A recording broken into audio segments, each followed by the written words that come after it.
Hello, I'm Lisa Miller, and I'm here to talk to you today about the process that I use when I am looking at data to determine the needs for a district or building and how I determine priorities for collecting data. If I was to come in and look at a data cold, meaning that I'm looking at data information for a district that I am not familiar, I haven't worked there, I haven't provided any services for this district, there are several different things that I would want to see, different places I would want to start. Before I dove into the data itself, I'd like to get an overview of the district, an idea of what they determine their needs are as far as what they've set up as priorities. I'd like to see what their enrollment is. Is this a large district? Is it a small district? What type of resources do they have available?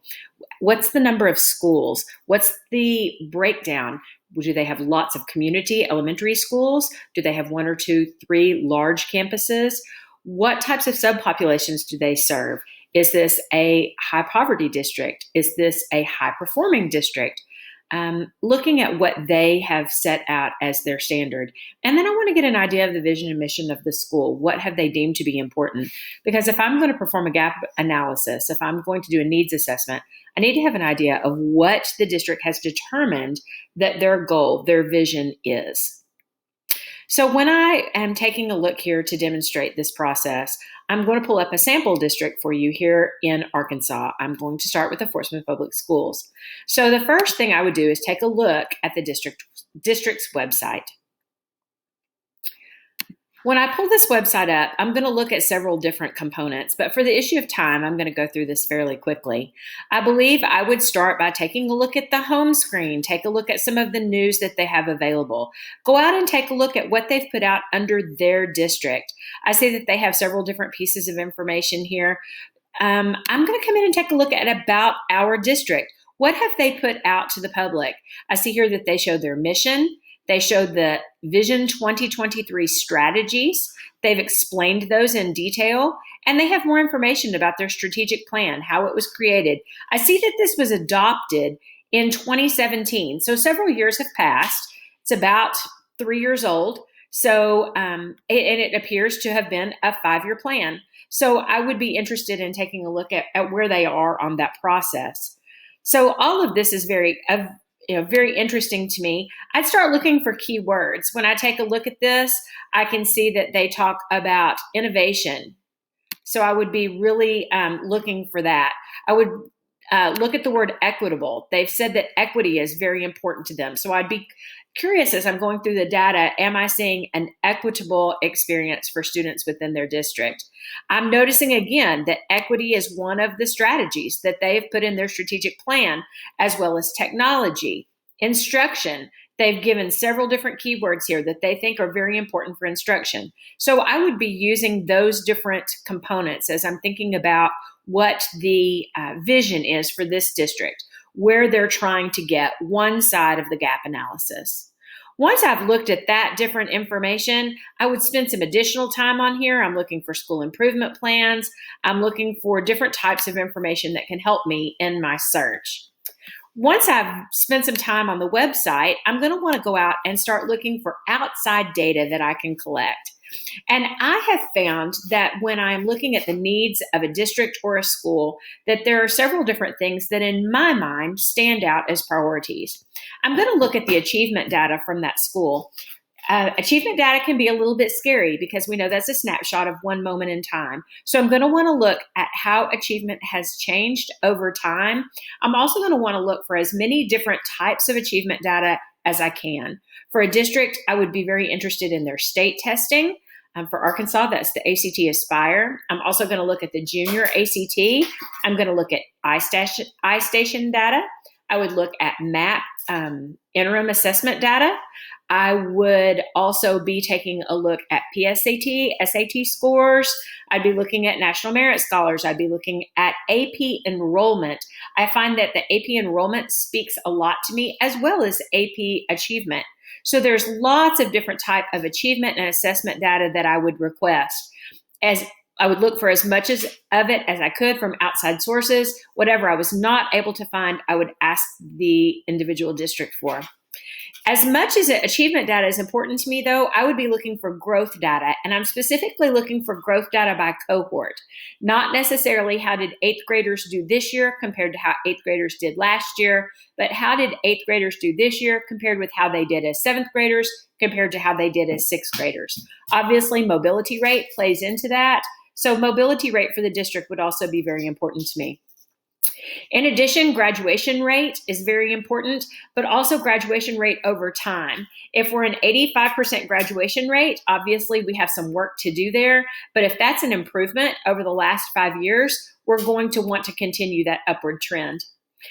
Two other pieces, though, that I think are often overlooked that are of critical importance are attendance data and disciplinary data.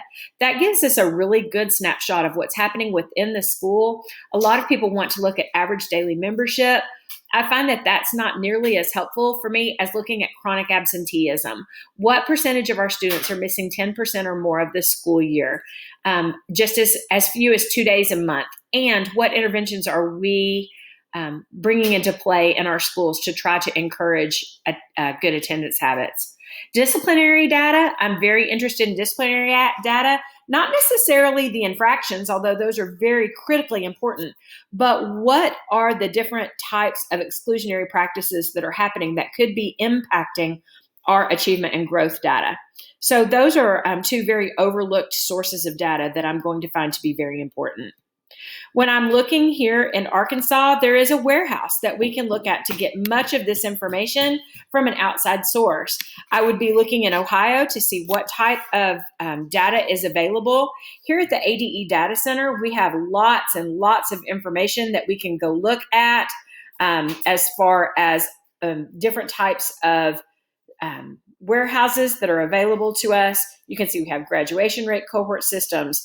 There's the ADE school report card archives, lots of different types of information, quick links, commissioner's memos. For our purposes here, though, we're going to go look at My School Info, which is information about districts and buildings that is available in the public domain. So when I click here on My School Info, I'm going to put in a new search. And I'm going to put in the school district that I'm looking for. You can see that you can drill down to individual schools, or you can look at districts together.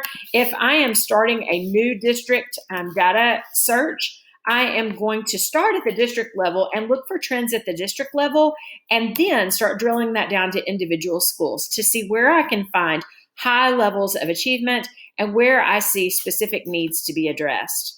So when I drill down here into the Fort Smith Public Schools, I can see that this is a district of 14,000 students. I can get some different information here about their board, the county that they're located in. I can take a look here and see all the individual schools that are a part of this district, and I can drill down to those schools from this page. But for our purposes, I'm going to be going here and looking at the school report card. For this current situation, due to the COVID shutdown in 1920, I'm going to step back to 1819, but I'm going to be looking for internal data that can give me the same information for 1920, and then I'm going to be looking at the end of year data for 2021. You can see that on this site, we have the school report card, we have disciplinary data, any waivers that this district has in place, and statistical reports. So I'm going to go in here and take a look at the school report card. You'll notice that it is set up in much of the same way that we see the federal Every Student Succeeds Act laid out. We can come in and take a look at many different categories, but you'll see that the areas that I've mentioned that I find to be the first look fors that I'm interested in, all are available on this site. You can see that almost a quarter of their students are English language learners. So that's going to be a subpopulation I'm going to pay very close attention to. In addition, 72% of the students here in this district are low income. That appears to be a high Title I district. I'm going to want to take a look and see how my economically disadvantaged subpopulations do. In addition, you can see they're a little bit on the high side as far as students eligible to receive special education at 13%. So I'm going to want to take a look at that as well. We can drill down here and take a look at these different types of reports. We can go in and take a look at achievement and growth. so that we can get a good indicator of these different types of data. So you can go in and look at achievement scores. And at this point, we're looking at mathematics, ELA, or science at the district level. We can also drill in, look at growth, and you can see that it's broken out not only by the grade level and by the different content area, but by all of our different subpopulations. So we start charting growth scores beginning in grade 3. So we can come in here and start taking a look. 80% means 1 year's growth in 1 year in the state of Arkansas. So I'm starting to look at any of these categories that showed less than 80% growth, or 80 points is what we're looking at. It's not actually a percentage. So anyone that underperformed that 80-point marker, I know that's an area where I'm going to want to take a greater look. Once I've taken a look and I found these areas for these different grades, then I would start drilling down into the different schools within this district to find examples of schools that are performing very well, and then schools that need my additional support. I can come in here and look even further at graduation rates, school performance. If I go in and look at school performance and school environment, under school environment, we're going to have information about disciplinary practices, civil rights data collection. I find all of those to be very important. Our civil rights data collection is going to give us information about exclusionary practices. Lots of information available to us right here on this site. I would be looking for a data warehouse that is similar in the state of Ohio, but if that was not available to me, I would be working with the district to get that same data compiled for me to go in and start looking for trends.